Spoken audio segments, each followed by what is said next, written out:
Nikola Tesla, o enigmático cientista genial da humanidade, o engenhar mais inteligente, o único homem na história da humanidade que pode ser chamado de mago. Sua ciência era tão avançada que era chamada de magia. Hoje descobriremos nesse vídeo super complexo e especial todos os segredos e curiosidades que o personagem de Nikola Tesla em Shumatsu no Valkyrie esconde. Esse vídeo deu muito trabalho de pesquisa e eu tenho certeza que você vai sair daqui pensando que o Uemura é um gênio por todas as conexões que ele fez. Então seja você também um gênio e por favor considere dar like e se inscrever para ajudar o canal. Vamos começar do começo, seguindo do óbvio, o nascimento de Nikola Tesla, que o mangá referencia durante sua entrada do Ragnarok no capítulo 68. Eu imagino que essa maioria saiba, mas o Tesla da vida real realmente nasceu em uma noite de tempestade, e diz a lenda que a parteira disse à mãe de Tesla que isso será um sinal que o Tesla seria um filho da escuridão, mas que a mãe teria replicado dizendo que ele seria na realidade o filho da luz,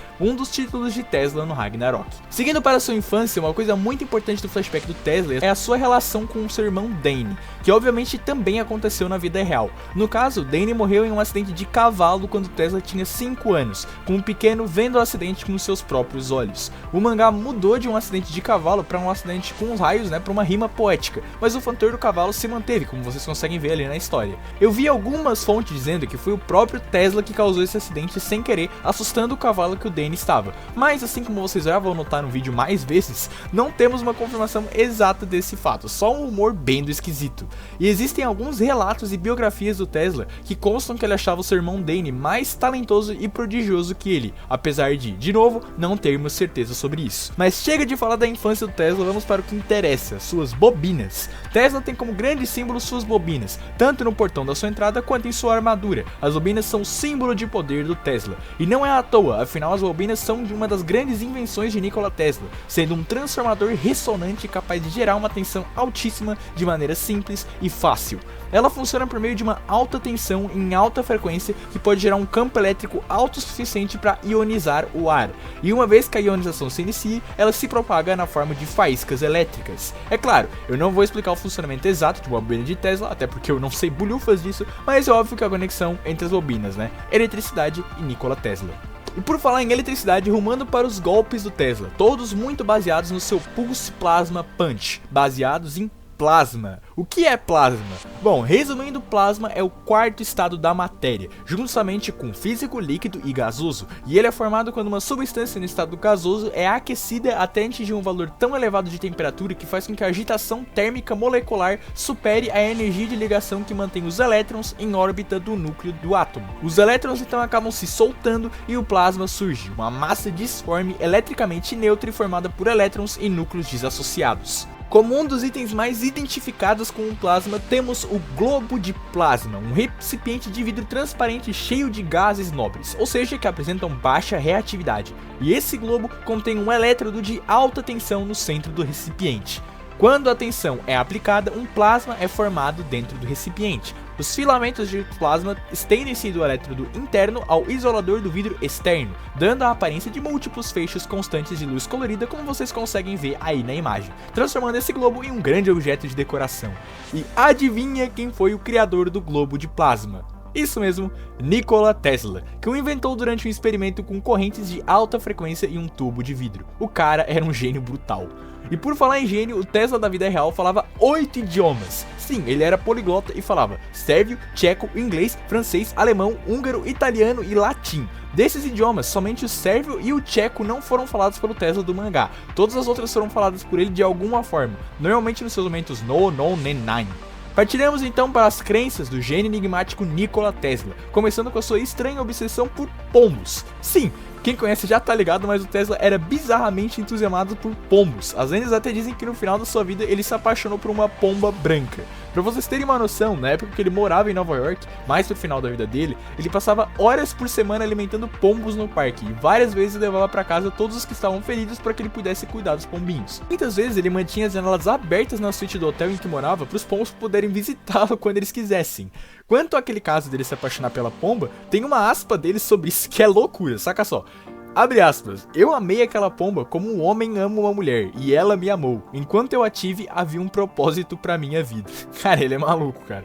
Em 1922, o Tesla relatou que a pomba branca havia voado pro seu quarto pra lhe dizer que estava morrendo. Antes de o pássaro ir de comes e bebes, de acordo com o Tesla, uma luz branca brilhou nos seus olhos, mais brilhante do que qualquer coisa que ele já havia gerado com qualquer maquinário elétrico.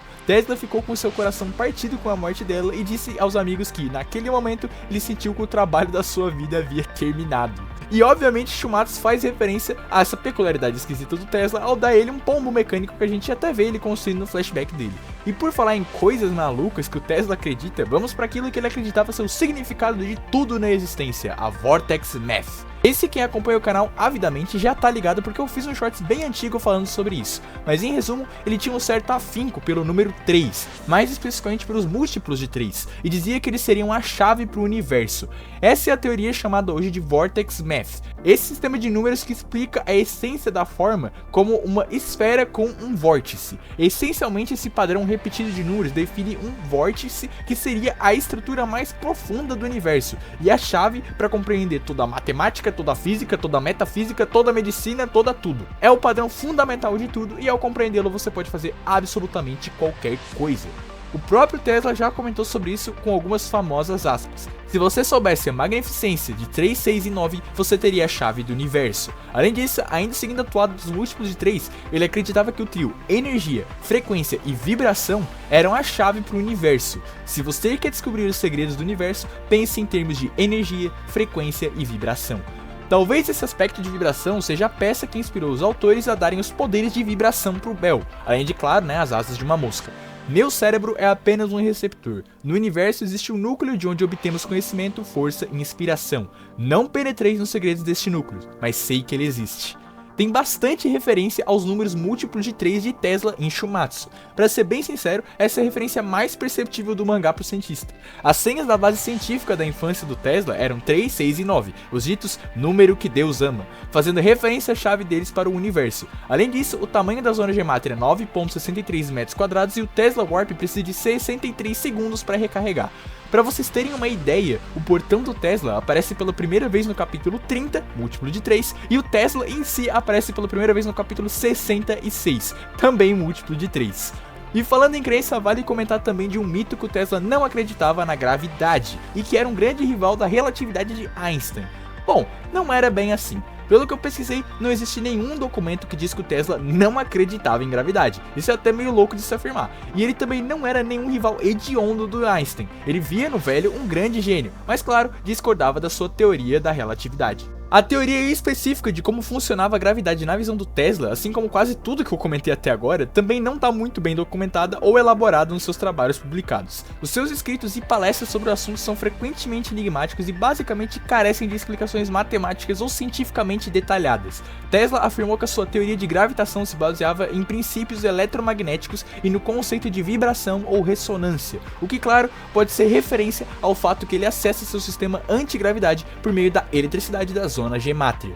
De acordo com Tesla, ele acreditava que os efeitos gravitacionais poderiam ser explicados através de interações eletromagnéticas, e não pela curvatura do espaço-tempo ou pela atração da massa como Einstein defendia. Ele imaginou a gravidade como uma força resultante de vibrações ou ondas que se propagam através do éter, que é um conceito que ele acreditava, mas que acabou sendo desacreditado pela física moderna.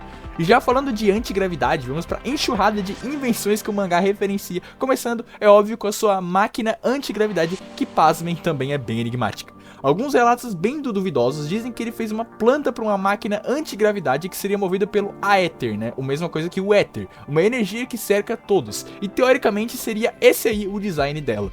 Naturalmente, esse conceito foi utilizado no mangá pela antigravidade que ele usa para lutar. E não só isso, Tesla também tem lendas em seu nome quando o assunto é ele ter construído um automaton, que obviamente foi referenciado com o seu super automaton Beta, a armadura que o Tesla usa na batalha contra Beelzebub. Esse aí eu já tenho um pequeno short falando sobre, onde eu mostro um pequeno trecho do livro autobiográfico do Tesla chamado Minhas Invenções, em que ele diz que tentou criar um autômato capaz de responder a estímulos e fazer coisas como um pequeno mordomo. Naturalmente não é nem de perto uma super armadura que solta raios, mas talvez por isso ela se chama Super Automaton Beta.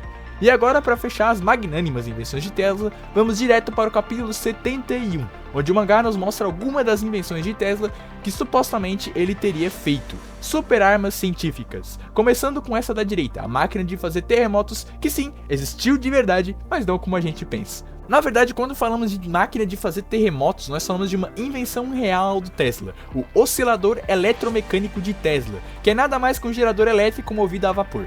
A relação com o terremoto vem do fato que o próprio Tesla alegou que uma versão do oscilador dele acabou causando um terremoto na cidade de Nova York em 1898, e por isso essa máquina acabou ganhando na cultura popular o título de a máquina terremoto de Tesla. Indo para a próxima invenção, temos talvez a mais famosa invenção dele, o World Wireless System, ou o Sistema Mundial Sem Fios em tradução livre, que foi uma proposta do Tesla, uma ideia dele, de um sistema de telecomunicações e fornecimento de energia elétrica baseados em suas teorias de usar a Terra e a atmosfera da Terra como condutores elétricos. Com essa invenção, ele alcançaria a transmissão de energia elétrica sem fios em escala global, bem como telecomunicação e radiofusão sem fio ponto a ponto. Basicamente, o Tesla daria a todo o planeta energia gratuita e ilimitada. O cara é maluco. Ele recebeu um financiamento de um banqueiro para suas pesquisas e construiu uma famosa estação sem fio, essa aí da foto. Mas infelizmente o projeto foi abandonado em 1906, sem o Tesla tocar novamente nele. Dá pra dizer que essa talvez foi a invenção mais magnânima e incrível do Tesla, o seu maior sonho como engenheiro e cientista. Imagina se ele conseguisse dar energia gratuita e ilimitada para o planeta inteiro. E por fim temos aqui o Beam Ray do Tesla, o famoso raio da morte, que é mais uma das invenções do Tesla que tomaram proporções fantasiosas e incríveis, e o segredo por trás disso está novamente em uma invenção do Nikola Tesla, o Teleforce. Na realidade o Teleforce não foi uma invenção, ele foi uma proposta de invenção que nunca saiu do papel, uma arma defensiva que tinha como função acelerar pellets, ou pedaços de madeira, em uma alta velocidade dentro de uma câmara de vácuo por meio de uma repulsão eletrostática e depois dispará-los contra o alvo. Tesla descreveu a arma como podendo ser usado contra infantaria terrestre ou para fins anti-aéreos. Claro, assim como muitas invenções daqui, é só mais uma que não saiu do papel e que o próprio Tesla, meio magnânimo, meio louco, como muitos gênios, acabam aumentando bastante a lenda. E por falar em lenda, quero fazer um pequeno paralelo que talvez o mangá tenha se utilizado: as superpartículas Tesla e o éter, ou aéter, a energia universal que Tesla acreditava existir. Bom, as superpartículas Tesla são uma partícula misteriosa que é lançada pelos PPPs do Tesla e graças a elas que ele pode se teletransportar, pois ele só pode ir para os locais densos onde tem essas partículas, ao sincronizar as superpartículas Tesla nessa área com a sua superbobina de Tesla da sua Volume. Como a Brunilde fala, apesar da utilidade delas, ninguém consegue entender exatamente o que são ou como funcionam essas partículas. O único que pode saber disso é o próprio Nikola Tesla. E essas partículas podem ou não ser uma referência à crença do Tesla real, o éter ou aéter, que não foi um conceito inventado por Tesla, mas foi muito difundido por ele como uma energia que é responsável pelo funcionamento do universo. Antes de eu ir pro grande evento do Tesla, que eu vou contar pra vocês daqui a pouco, eu vou contar agora mais duas curiosidades. A primeira, por que o nome da zona gemátria é zona gemátria? Bom, gemátria é o nome dado para o método hermenêutico de análise das palavras bíblicas em hebraico, atribuindo valor numérico definido a cada letra. E para quem não sabe, os golpes do Bel, como Soraf Samef, Soraf Tal ou Soraf Val, são em hebraico, mais especificamente em números. Então, a zona gemátria seria o local capaz de atribuir e codificar os golpes do Bel, se a gente fosse fazer uma ligação óbvia. Outra curiosidade é esse painel aqui, uma retratação de uma famosa foto do Tesla, uma das muitas que saíram na Electrical Experimenter Magazine, que o Tesla era um dos grandes contribuidores e muitas das suas fotos mais famosas saíram de lá. E agora para a última curiosidade, o evento que tem bastante destaque no mangá, que carrega o mistério da grande invenção do Tesla, o teleporte. No caso, eu me refiro ao incidente do Experimento Filadélfia. Experimento Filadélfia, também chamado de Projeto Rainbow, é uma teoria da conspiração sobre um suposto projeto militar naval realizado no estaleiro naval da Filadélfia, na Filadélfia, estado da Pensilvânia, nos Estados Unidos, no ano de 1943, no qual o destroyer de escolta USS Eldridge teria se tornado invisível.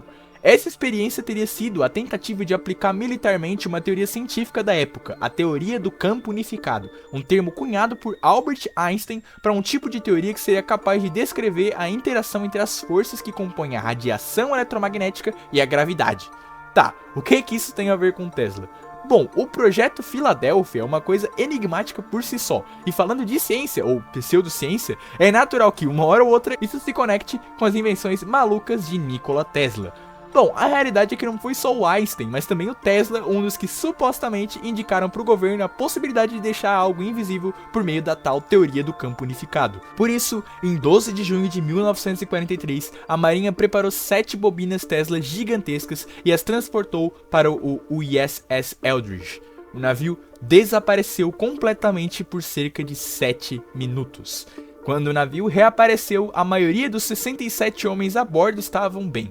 No entanto, pesquisadores e cientistas navais descobriram uma visão terrível ao entrar no navio. Algumas testemunhas afirmaram um estranho brilho verde azulado que cercou o casco do navio enquanto seus geradores giravam, então de repente o Eldridge havia desaparecido. O navio foi então visto no estaleiro naval de Norfolk, na Virgínia, antes de desaparecer novamente e então reaparecer na Filadélfia. Sim, teleporte. A lenda afirma que os documentos militares confidenciais relataram que a tripulação do Eldridge foi afetada pelos acontecimentos de forma perturbadora. Alguns enlouqueceram, outros desenvolveram doenças misteriosas, mas outros ainda teriam sido fundidos com o navio ainda vivos, mas com membros selados no metal. Como vocês veem no mangá, ele meio que se apropria dessa lenda e do fato do Tesla estar conspiracionalmente ligado a ela para justificar o uso das suas pesquisas de teleporte no navio. E de fato, o mangá pega até uma das famosas fotos do tal suposto experimento Filadélfia para demonstrar os estragos causados. É claro, como constei aqui, todo esse experimento é uma teoria da conspiração que nunca foi provada, e a participação do Tesla e do Einstein nisso realmente é falsa. É extremamente improvável que eles tenham participado disso na vida real, mas é muito legal ver que o mangá usa esse evento misterioso para dar pano de fundo pro Tesla Warp. Bom, é isso, esse foi um vídeo bem longo, recheado de informações e curiosidades que sinceramente eu duvido que você sabia metade. Esse é o tipo de conteúdo que você só tem aqui no canal do Shakestein. Então pô, dá uma moral aí, se inscreve pra ajudar, deixa o seu like e compartilha com seus amigos que também gostam de Shumatsu. Como sempre, agradeço aos boosters do server do Discord pelo apoio ao canal. Considere entrar no server do Discord e me seguir nas outras redes, como TikTok ou Twitter, que estão aí na descrição. Obrigado pela sua presença até aqui e até mais.